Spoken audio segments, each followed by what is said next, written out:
The false flag of inflation projections. Watch my man Simon over at Uneducated Economist. Big fan of Simon. He gets it, man. Now look, maybe I say he gets it because I'm aligned, or he's aligned with me, or I'm aligned with him. I'm not sure, but either way, he gets it.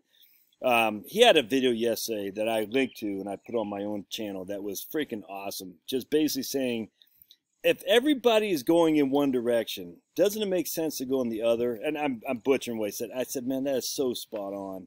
So spot on. Look, I'm a contrarian, and sometimes I'm a contrarian just for the sake of being a contrarian.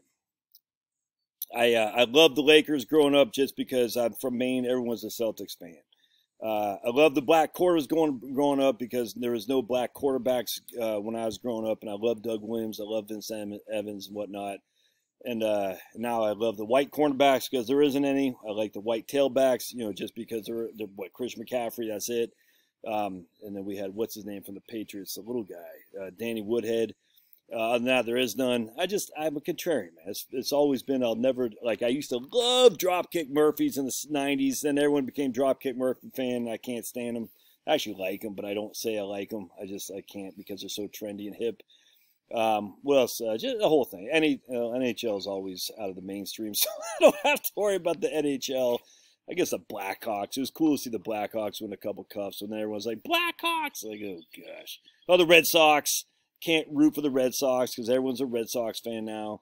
I can't do that. So I'm always contrarian. It's a challenge to try to recognize that you're truly being contrarian relative to just you're doing it by nature.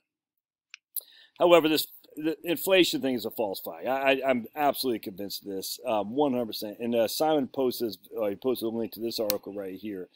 Jamie Dimon says J.P. Morgan is hoarding cash because very good chance inflation is here to stay. This doesn't make any sense. I mean, you don't hoard cash because you think inflation is here to stay, but watch the other reason. He's been effectively stockpiling cash rather than using it to buy treasuries or other investments because of the possibility higher inflation will force the Federal Reserve to boost interest rates. That makes no sense. I mean, all right, let's just say they raised by 50 basis points.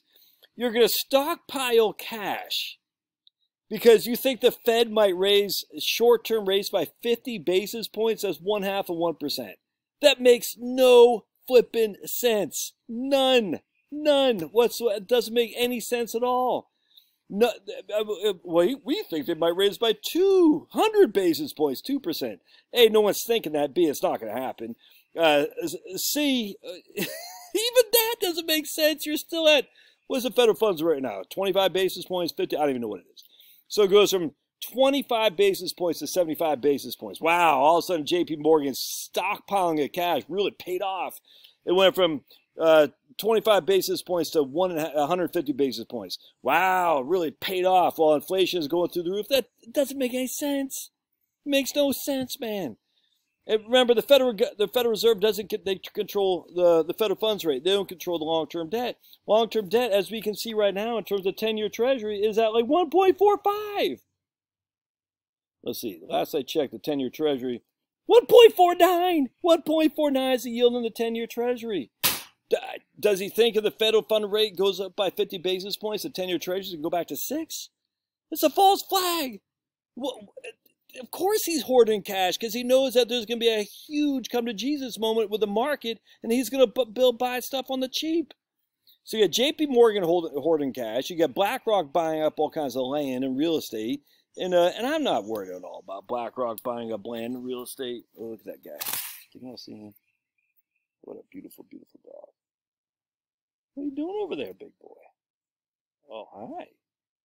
Hi. You playing with you got a stick? Got a stick? Yeah.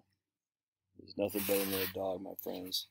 Anyway, so you got BlackRock buying up land and real estate. Bill Gates buying up land and real estate. Oh, look at him. He's got a stick. Good boy. You got yourself a stick there? Yeah. Hi, big baby. Oh, you got yourself a stick. And you got J.P. Morgan hoarding cash. Does that not tell you that, I mean, just, oh, man. the idea that inflation is definitively coming down the pike. I mean, look. I'm not. BlackRock is. I don't know. It's real estate. I mean, what do we see in the 70s? We didn't see a ramp up in real estate prices when high inflation. You know, I think it's a false flag. I really, really do. And as such, look, I don't even know what to make of all this. I just don't get caught up in this. Don't buy your house today because you said I have to buy it now because next you'll be up 35%. I mean, it could be, man, but I think these guys are all corrupt and they're all telling us what they want us to do, and they're going to go in the opposite direction, knowing at some point they'll be able to buy up stuff on the cheap. All right, we'll see. Love to hear your thoughts.